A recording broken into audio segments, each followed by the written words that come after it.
भैया ये देना आधा किलो। और गोभी कैसे दी? हाँ हाँ हाँ हो गया। बच्ची क्यों रो रही है इतनी? आपसे ना एक बच्चा संभाला नहीं जाता। लाइए। इतना भड़क क्यों रही हो? मुझे क्या बच्चा संभालने का एक्सपीरियंस नहीं है? पहली बार बाप बना हूँ, टाइम तो लगेगा ना। मैं तो जैसे पैदा होते ही माँ बन गई थी ना।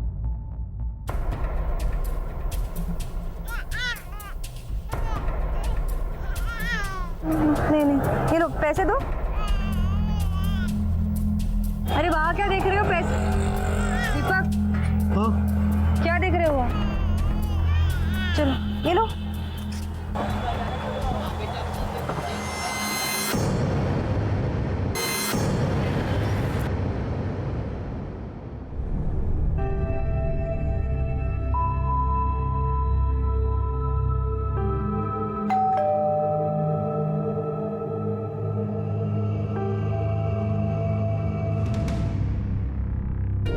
आओ।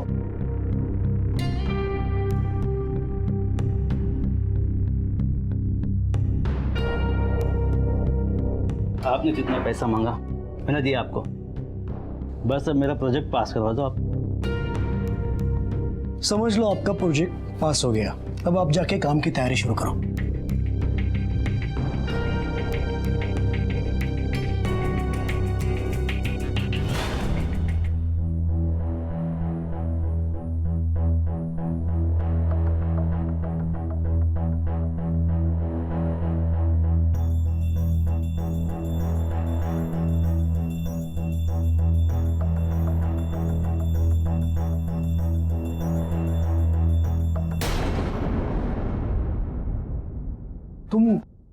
तुम यहाँ क्या कर रही हो? मतलब अभी तुम बाहर थी, अचानक से यहाँ? हाँ तो मुन्नी ने सुसु कर दी तो उसके कपड़े बदलने के लिए दूसरे कपड़े लेने आई हूँ। लेकिन तुम ऐसे बिहेव क्यों कर रहे हो?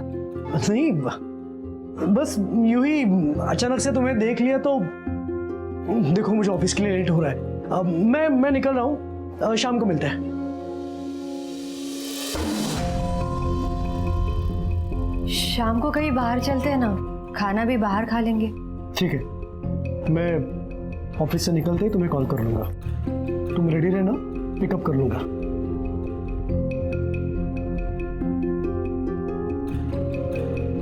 अरे आप गाड़ी नहीं लेकर जा रहे? ऑफिस कैसे जाएंगे?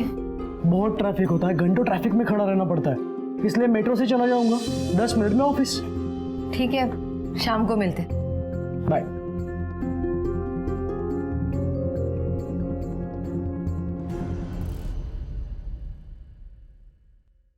ऑटो।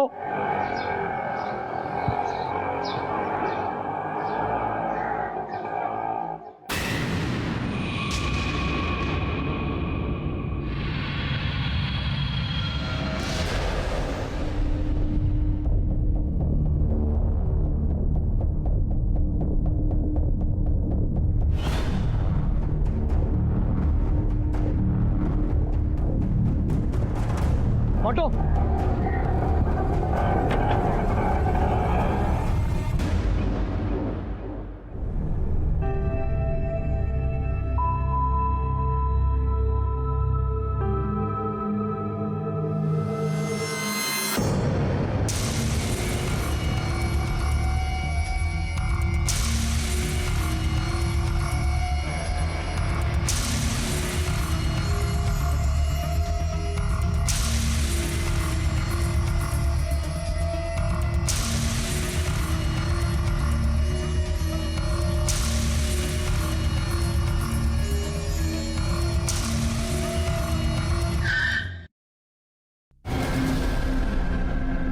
क्या हुआ? गाड़ी क्यों रोक दी? नहीं, अचानक से ब्रेक लग गया।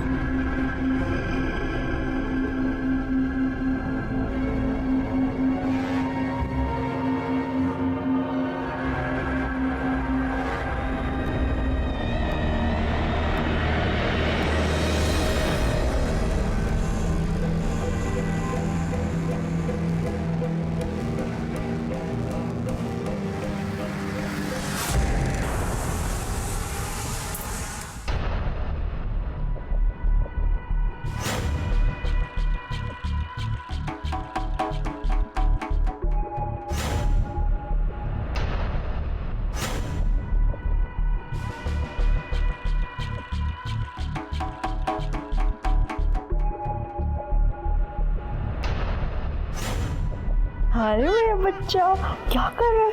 ओह, पापा को तो मूड ही नहीं है ऑफिस जाने का। पूछो पापा से, क्या बात है, अब तक आप घर पर ही हैं? हाँ?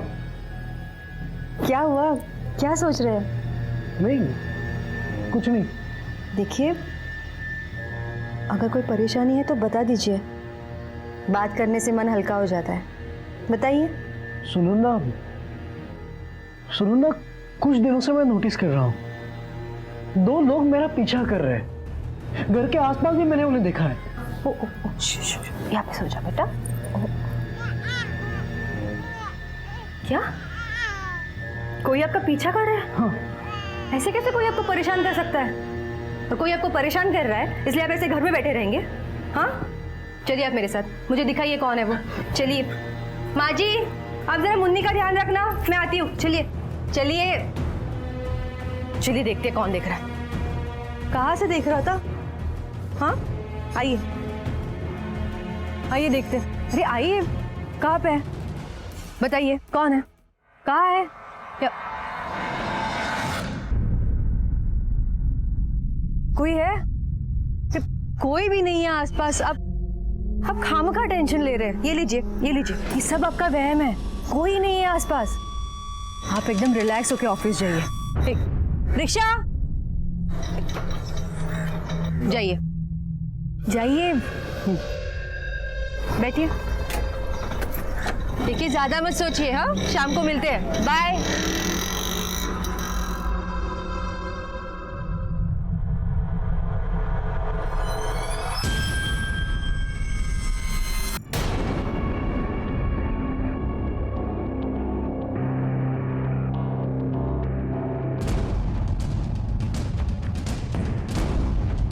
रुको, कौन हो तुम? क्यों मेरा पीछा कर रहे हो? किसने भेजा तुम्हें? पैसा हड़पने की कोशिश कर रहे हो? इनकम टैक्स वाले ने भेजा तुम्हें? नहीं, मुझे कुछ नहीं चाहिए तुमसे। कुछ नहीं चाहिए तो मेरा जीना क्यों हराम कर रखा है?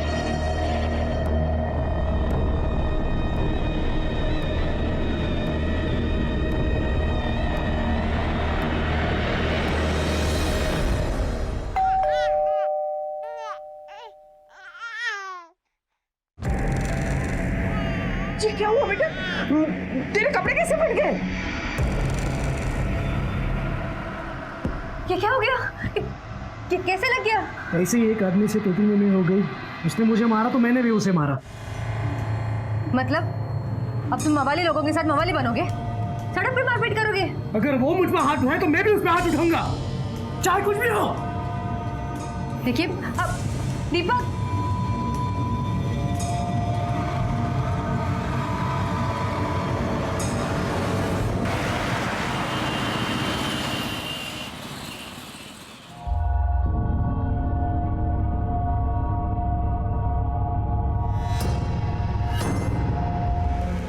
ए, रुको, क्यों मेरा पीछा कर रही हो? तुम्हारे पार्टनर को उतना सबक सिखाया फिर भी तुम्हें समझ में नहीं आ रहा है? क्या तुम्हें अलग से समझाना पड़ेगा? मेरी नहीं, अपनी परवाह करो। तुम जिस औरत के साथ रह रहे हो वो 1 नंबर की कमीनी औरत है। एक ना एक दिन वो तुम्हें बर्बाद करके छोड़ेगी। चलो निकलो यहाँ से, निकलो। रुको, मैं भी आती तुम्हारे साथ। ये लीजिए माँ जी। क्यों? वरना वापस किसी से झगड़ा करके आ जाओगे। नहीं करूंगा, तुम टेंशन मत लेना। पिछली बार भी यही कहा था तुमने, पर झगड़ा करके आ गए ना। मैं तुम्हारी एक बात नहीं सुनूंगी, मैं आ रही हूँ तुम्हारे साथ। सुनंदा सही कह रही है, ले जाओ इसे अपने साथ। ठीक है, लेकिन गाड़ी से लेट हो जाएंगे, मेट्रो से चलते हैं। नहीं नहीं नहीं, गाड़ी से ही जाएंगे। मैं कोई चांस नहीं लेना चाहती।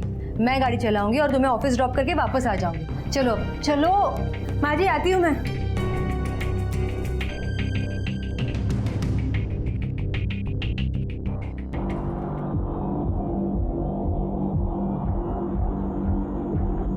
लता, क्या सोच रही हो? क्या करने वाली हो तुम? देखते जाना, आज मैं सारा हिसाब किताब बराबर करके रखूंगी।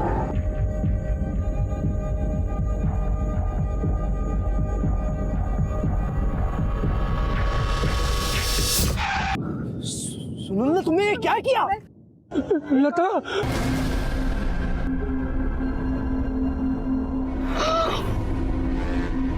ये तो वही औरत है जो मेरा पीछा कर रही थी।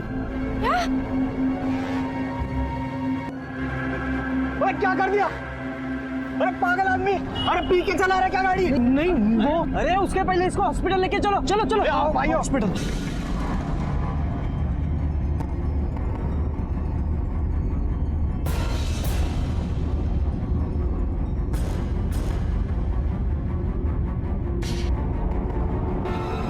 आप लोग जरा प्लीज वेट कीजिए।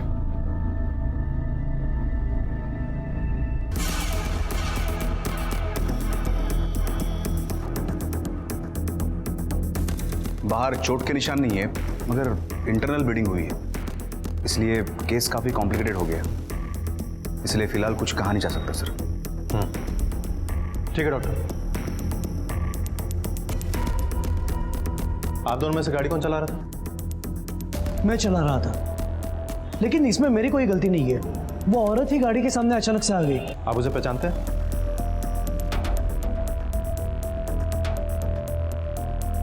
नहीं सर। कहीं ऐसा तो नहीं कि आप नशे में गाड़ी चला रहे थे?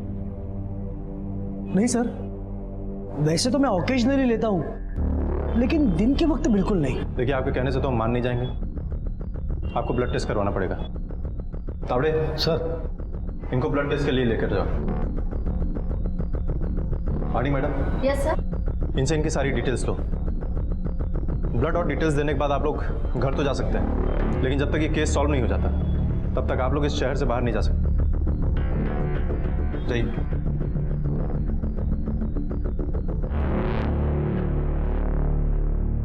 पाटिल सर, जरा एक्सीडेंट स्पॉट पे जाके देखो कि आसपास कोई सीसीटीवी कैमरा है क्या, और आसपास के लोगों से पूछताछ भी करो एग्जैक्टली हुआ क्या है।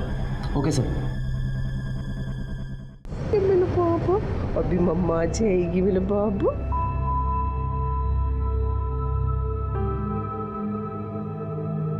कहाँ रह गए थे तुम दोनों? कब से फोन लगा रही थी, लेकिन फोन भी नहीं उठा रहे थे। मेरा फोन साइलेंट पे था, इसलिए पता नहीं चला। और मेरे कार से एक बूढ़ी औरत का एक्सीडेंट हुआ, तो उसे हॉस्पिटल में लेके गए, वहीं पे टाइम लगा।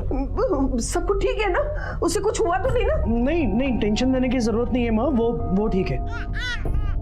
मैं फ्रेश होके आता हूँ।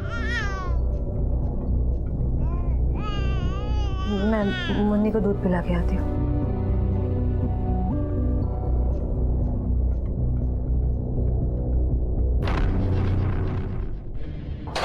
दीपक, तुमने पुलिस को बताया क्यों नहीं कि वो औरत तुम्हें परेशान कर रही थी? अगर ये बात मैं उन्हें बता देता तो उन्हें जरूर यकीन हो जाता कि ये एक्सीडेंट मैंने जानबूझकर किया हुआ है।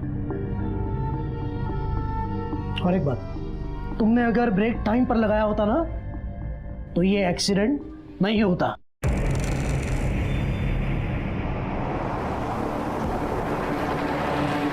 सर, जिस बूढ़ी औरत का एक्सीडेंट हुआ था उसकी मौत हो चुकी है सर। और आसपास के जितने भी पुलिस स्टेशन हैं, सब जगह पता करो कि इस हुलिया और उम्र से मिलती कोई मिसिंग कंप्लेंट दर्ज है क्या। अगर कोई पहचान करता है तो उसको बॉडी हैंड ओवर करो।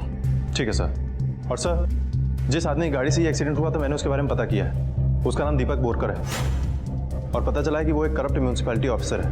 लेकिन सर, मुझे नहीं लगता कि ये सिर्फ एक एक्सीडेंट का केस है। कोई एविडेंस हाथ लगा है क्या तुम्हारे? सर, फिलहाल तो कोई एविडेंस नहीं है, क्योंकि जहाँ पर एक्सीडेंट हुआ उस स्पॉट पर कोई सीसीटीवी कैमरा नहीं है, और सर कोई चश्मदीद गवाह भी नहीं है हमारे पास। फिर तुम्हें क्यों लगता है कि एक्सीडेंट नहीं है? क्योंकि सर, जितने कॉन्फिडेंस से उसने एक्सीडेंट वाली बात कही थी, उतने ही लो कॉन्फिडेंस से उसने ये बात कही कि वो उस बूढ़ी औरत को नहीं जानता। और सर, बातों ही बातों में उसने अपनी बीवी को लुक दिया था। उसके बाद वो काफी घबराया हुआ था सर। मुझे लगता है कि वो हमसे झूठ बोल रहा है, कुछ ना कुछ छुपा रहा है हमसे। तो तुम्हारे कहने का मतलब है कि वो उस बूढ़ी औरत को पहले से जानता था, और ये एक्सीडेंट नहीं था बल्कि एक मर्डर था।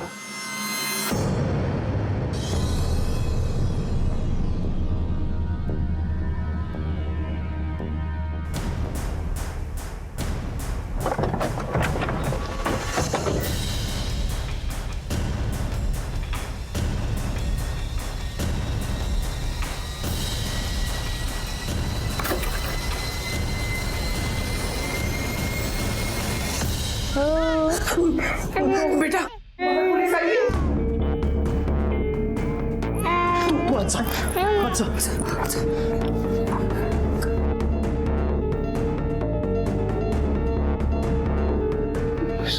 सर आप यहाँ, क्या हुआ? एक खबर देनी थी आपको। आपकी गाड़ी से जिस औरत का एक्सीडेंट हुआ था उसकी मौत हो चुकी है।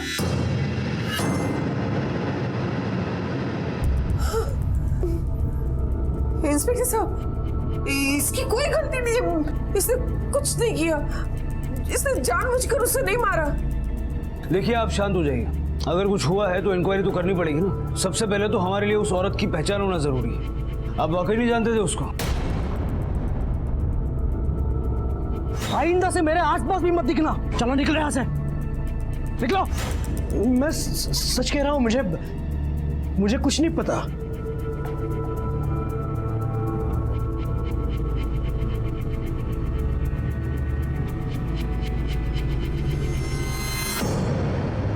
और सर तुम्हारा शक सही निकला, ये कुछ ना कुछ तो छुपा रहा है।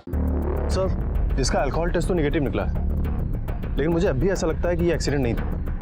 पाटिल सर, उस बुजुर्ग औरत की फोटो लेके इस सारे एरिया में पूछताछ करो, देखो कोई उसे पहचानता है क्या, क्योंकि इस वक्त हमारी पहली प्रायोरिटी उसकी पहचान होना है। और पवार सर, दीपक के ऑफिस के आसपास जितने भी रेस्टोरेंट्स और चाय की टपरियां हैं जरा वहां पूछताछ करो, क्योंकि अगर ये अंडर द टेबल रिश्वत लेता है तो जरूर वहां के किसी रेस्टोरेंट या टपरी का सहारा लेता होगा। पता करो कि वहां किसी ने उस औरत को देखा है क्या। ठीक है सर।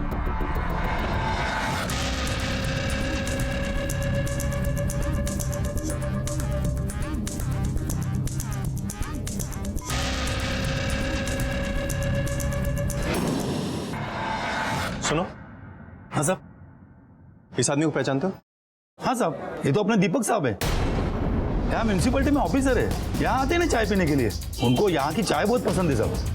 पर क्या हुआ है साहब, मतलब कहीं पैसे वगैरह लेते समय पकड़े गए क्या? इस औरत को देखा है कभी यहाँ पे? हाँ साहब, कुछ दिन पहले दीपक साहब चाय पी रहे थे, तभी ये औरत आई थी, उनसे झगड़ा हो गया था। अच्छा, क्या बता सकते हैं झगड़ा किस बात पे हुआ? पता नहीं साहब।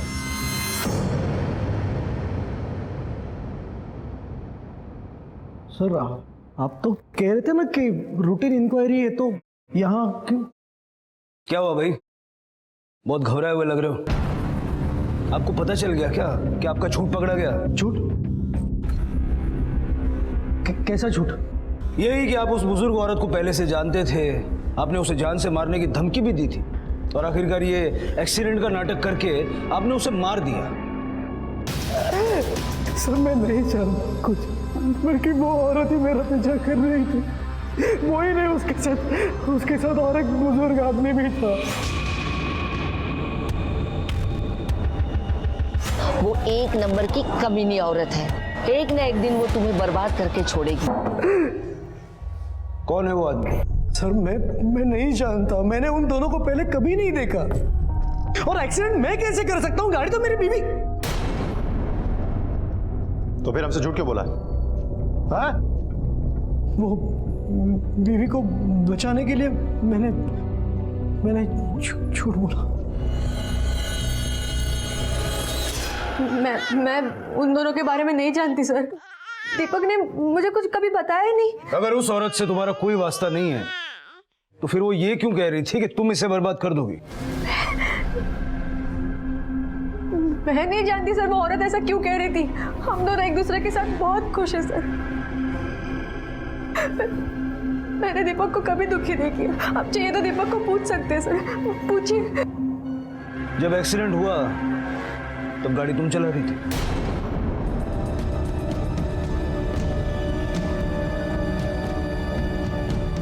जी सर, मैं चला रही थी गाड़ी। पर सर मैंने जानबूझ के वो एक्सीडेंट नहीं किया, मैं सच कह रही हूँ सर। मेरा विश्वास कीजिए, अगर आपको मुझ पर यकीन नहीं है तो आप मुझे अरेस्ट कर सकते हैं।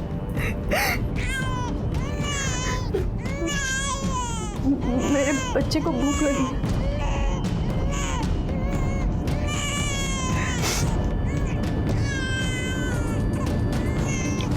तुम्हें हमारे साथ पुलिस स्टेशन चलना होगा, उस आदमी का स्केच बनवाना।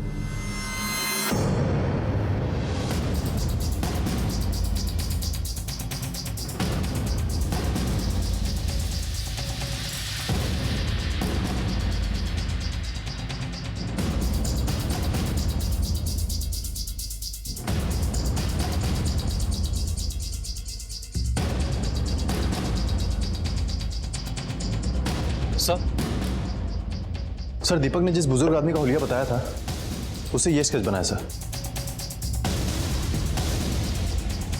अब दीपक कितना सच बोल रहा है और कितना नहीं, वो तो तभी पता चलेगा जब हमें ये मिल जाएगा। दीपक ने जहां जहां इसको देखा था वहां पूछताछ करो, देखो इसके बारे में कोई क्लू मिलता है तो। ठीक है सर। पुलिस ने दीपक के खिलाफ रोड एक्सीडेंट का केस दर्ज किया, पर क्योंकि दीपक का अल्कोहल टेस्ट नेगेटिव आया था और एक्सीडेंट का कोई चश्मदीद गवाह भी सामने नहीं था, इसलिए दीपक को अपने वकील के जरिए फौरन जमानत भी मिल गई। लेकिन केस अब भी चल रहा है। आई बताओ ना इसका क्या करना है, मुसीबत बन गई ये लड़की। कैसे माँ बाप है इसके, बेटी को छोड़ के गायब हो गई। अब तुझे जो ठीक लगे ना वो कर।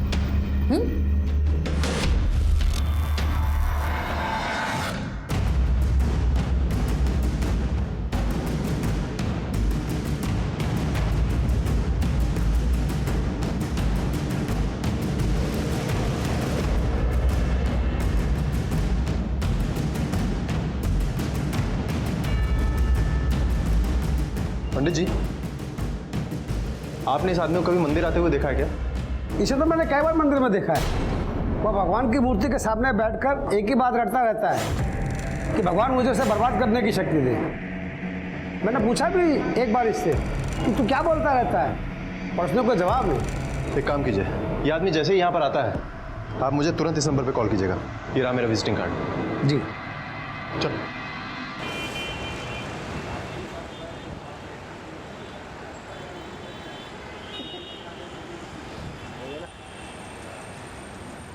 एक बात पूछूं तुमसे, कहीं ये सब तुम मुझसे छुटकारा पाने के लिए तो नहीं कर रहे? ये तुम क्या बकवास कर रही हो? बकवास नहीं कर रही, सिर्फ पूछ रही हूँ। क्योंकि जब पति का मन अपनी बीवी से भर जाता है तो वो बाहर अफेयर करने लगता है, और तुमने तो इससे पहले भी एक बार किया था ना। देखो वो मेरी गलती थी और मैं मान चुका हूं। इसका मतलब ये नहीं कि वो बातें मुझे हर वक्त सुनाओगी और वही परेशान करोगी। मैं बातें सुना रही हूँ, मैं परेशान कर रही हूँ तुम्हें? शायद तुम भूल गए हो कि मैंने तुम्हारे लिए क्या क्या नहीं किया। याद करो, जब तुम रिश्वत लेते हुए पकड़े गए थे तो मैंने तुम्हारे बॉस के साथ सोकर तुम्हें छुड़वाया था। सब कुछ बताया ना तुम्हें अपने बारे में। मेरे पहले पति ने मुझे कितना परेशान किया, कितना सताया था, सब बताया था तुम्हें मैंने। फिर भी तुम जानबूझ के मुझे इस मुसीबत में फंसाना चाहते हो, है ना? और किस लिए? क्योंकि तुम्हारा बाहर किसी और के साथ अफेयर चल रहा है। सुनंदा, सुनंदा,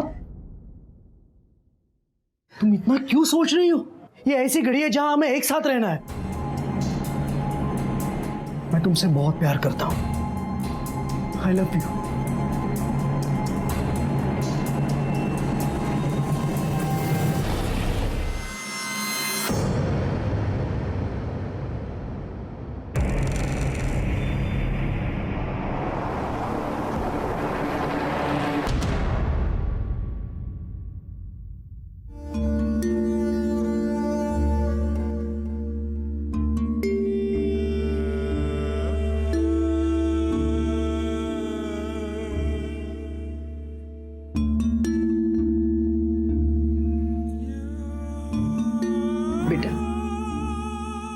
इन मर्दों के लिए अगर हम अपनी जान भी दे देना तो ये हमारी कदर नहीं करेंगे, क्योंकि सबसे ज्यादा वो खुद से प्यार करते हैं।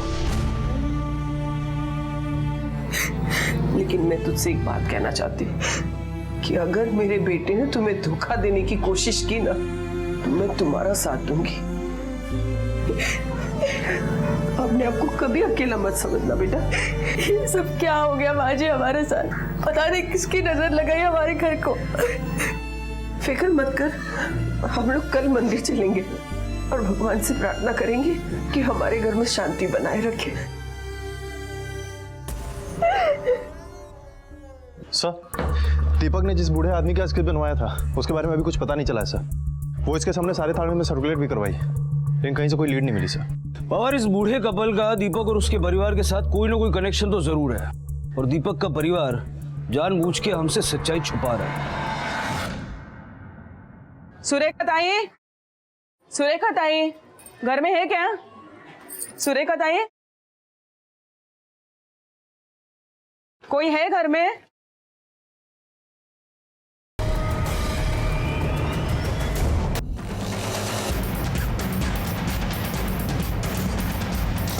चला बाजूला हो, बाजूला हटिए आप लोग पीछे हटिए।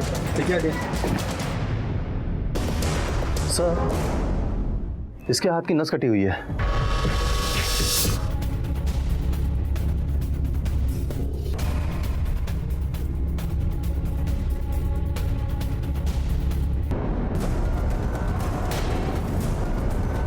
कौन है ये? नहीं पता। आपके घर के कंपाउंड में एक लड़की की लाश मिलती है, आप वाकई में इसको जानते नहीं हैं? सच में नहीं जानते हम। आपके परिवार के साथ एक के बाद एक घटनाएं घटती जा रही है। पहले वो एक्सीडेंट और अभी ये मर्डर। आप अभी बताना चाहेंगे कि कौन और क्यों ये सब कर रहा है? सर बताए तो तब ना जब हमें कुछ पता हो। पर सर हमें कुछ पता नहीं, हम तो खुद मंदिर गए थे घर की शांति की प्रार्थना करने के लिए, तो यहाँ ऐसा कुछ होगा ये तो हमें पता ही नहीं था। इस मोहल्ले में और भी तो घर है ना, तो फिर इतने सारे घर छोड़ के लाश आप ही घर के बाहर क्यों मिली? देखिए आपके इस सवाल का जवाब हमारे पास नहीं है।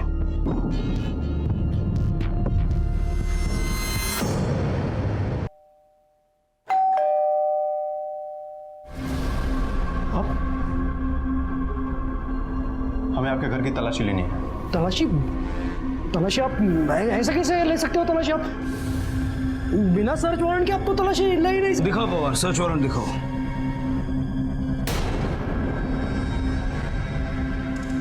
देख लिया?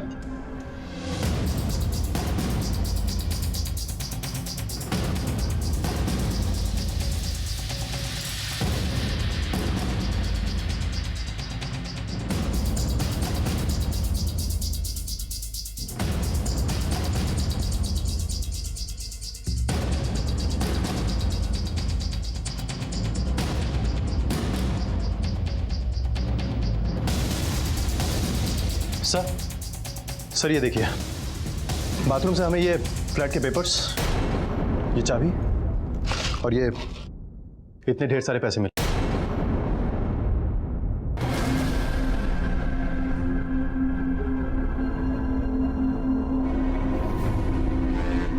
इस फ्लैट के बारे में आप लोगों को जानकारी थी? ये फ्लैट मैंने अपने बिजनेस के लिए लिया था, इसलिए इन्हें नहीं पता, और ये फ्लैट बिल्कुल खाली है। वो हम पता कर लेंगे, उसके लिए हमें तुम्हारी इजाजत की जरूरत नहीं है। लेकिन एक बात याद रखना, ये फ्लैट और ये पैसे, इन दोनों का हिसाब देना होगा तुम्हें कोर्ट में। और उस लड़की की फोटो महाराष्ट्र के सारे न्यूज़पेपर्स में छपवा दो, हो सकता है कोई पहचानने वाला मिल जाए। ठीक है सर। तुम सचमुच नहीं जानते उस लड़की को जिसकी लाश मिली थी, या तो हमसे कुछ छुपा रहे हो? नहीं। और फ्लैट? उस फ्लैट के बारे में कुछ नहीं जानते तुम? मुझे सब समझ में आ गया। तुम्हारा उस लड़की के साथ अफेयर चल रहा था और तुमने वो फ्लैट उस लड़की के लिए ही लिया था, है ना? तुम दोनों मुझे पागल कर दोगे। तुम्हें मुझ पर विश्वास ही नहीं है तो मैं कुछ नहीं कर सकता।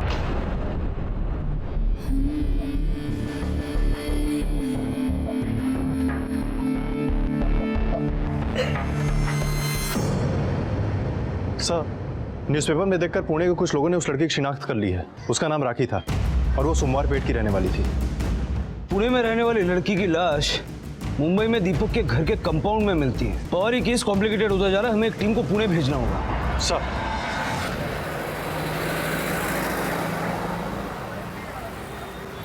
कैसे दिया भैया?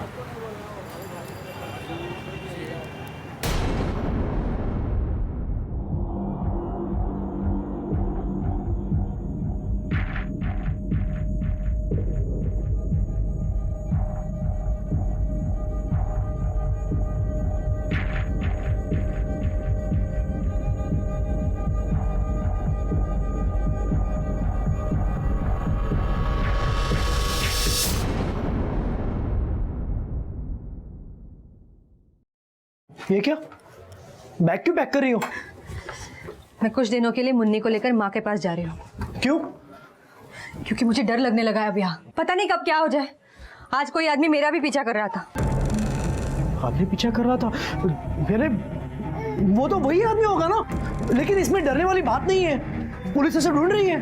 कब पकड़ेगी उसे पुलिस, और कब पकड़ेगी उस लड़की के कातिल को? अब मैं और रिस्क नहीं ले सकती दीपक। मैं जा रही हूँ मुन्नी को लेकर आई के पास। देखो सुनंदा, इसमें डरने वाली बात नहीं है, तुम मेरी बात सुनो। चाहो तो तुम सुबह चले जाना, मैं छोड़ आऊंगा। मुझे रोकने की कोशिश मत करो, मैं जा रही हूँ। सुनो मेरी बात। सर, राखी की पोस्टमार्टम रिपोर्ट के मुताबिक उसकी मौत हाथ की नस कटने की वजह से हुई थी और उसका गला भी दबाने की कोशिश की गई है, जिसकी वजह से उसके गले पे निशान है। और सर, रिपोर्ट के मुताबिक उसको काफ़ी दिनों से कुछ खाने को नहीं मिला था, क्योंकि उसके पेट में केले के छिलके और लाल मिर्च मिली है। और सर, बॉडी पे छोटे मोटे चोट के निशान हैं, जो कि 3 से 4 दिन पुराने हैं। ये तो साबित हो चुका है कि राखी को काफी टॉर्चर किया गया, लेकिन एक बात अभी तक समझ में नहीं आ रही, उसके हाथ की नस उसने खुद काटी या किसी और का काम है? क्योंकि जहां मैं उसकी बॉडी मिली वहां खून का एक कतरा तक नहीं था। तो और ये केस एक्सीडेंट से शायद मर्डर तक पहुंच चुका है। हमें उन सारे सवालों के जवाब ढूंढने होंगे जो इस केस को पेचीदा बना रहे हैं।